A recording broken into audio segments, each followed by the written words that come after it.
दूसरी सज़ा भी आ चुकी है। इमरान खान साहब हमेशा की तरह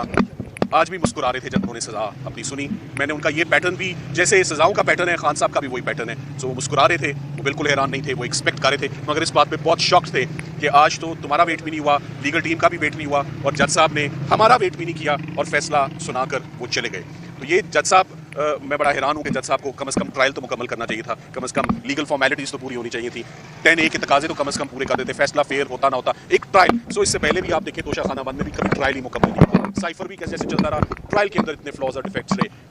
वही फ्लॉज वही डिफेक्ट्स आज के भी इस ट्रायल के अंदर मौजूद हैं। इमरान खान साहब